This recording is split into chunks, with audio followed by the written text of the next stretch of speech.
The activity of creating starts as potential. This activity is an energy that is the result of a relative position rather than of a singular kind of motion. At a certain reoccurring point in time, this activity is in an inertial state of rest, which inherently gives way to a directional motion. Commitment is the driving force, and time, a measurable distance, is the mark of this commitment.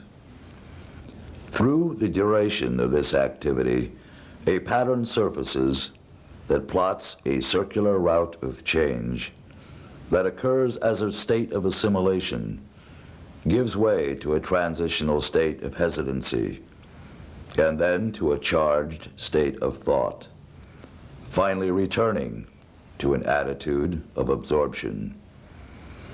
It is from the heightened state of creative energy that two opposing forces are simultaneously brought into play.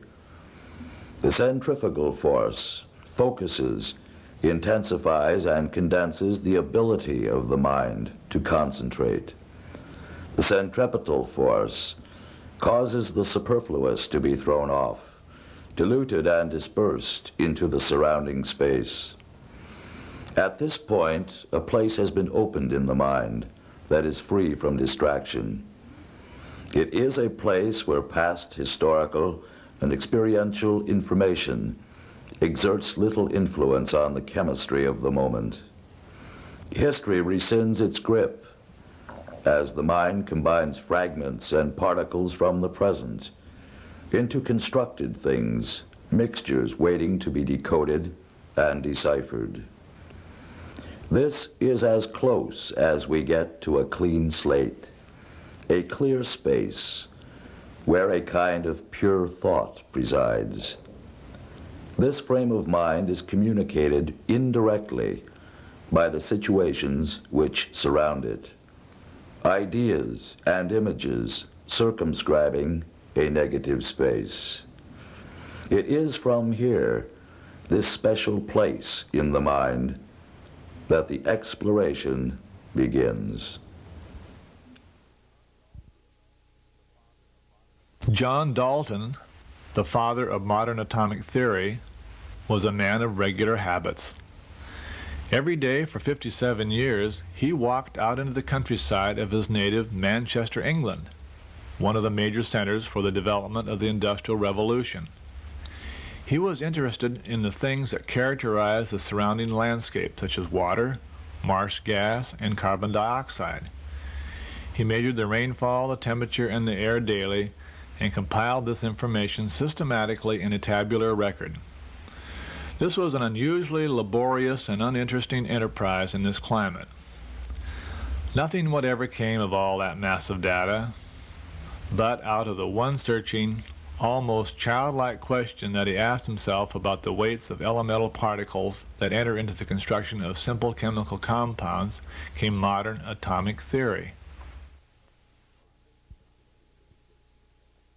A person should seek a resistance of some type, a force against which to place himself. It can be a discipline, a career, a job, or a goal. But whatever it is the kind of thing which should provide you with the parameters within which to operate. Accordingly, it should be a set of circumstances with limits. What one should avoid at all costs is a kind of floating around from one thing to the next, because there seem to be so many interesting things with which one can get involved. I think if you pursue that kind of indecision, that you'll end up with nothing but lost time. You want to be able to hold on to something that will center you, something of substance. It shouldn't be the kind of activity that is so confining that it becomes monotonous, yet there is an advantage to a certain amount of stability. It should be something that has a built-in flexibility, with room to grow and with possibilities for expansion.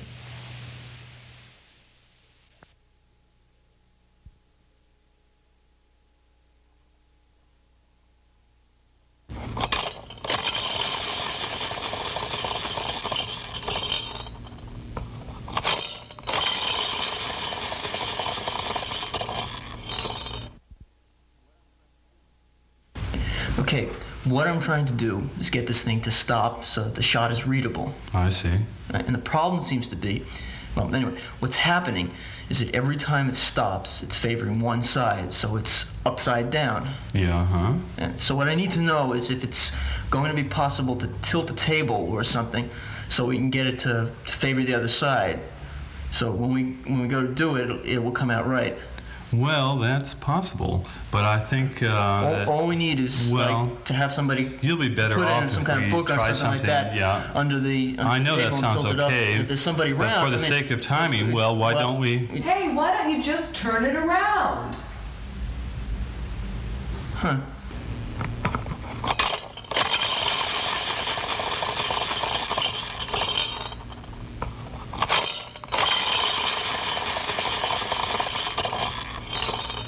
That's close enough.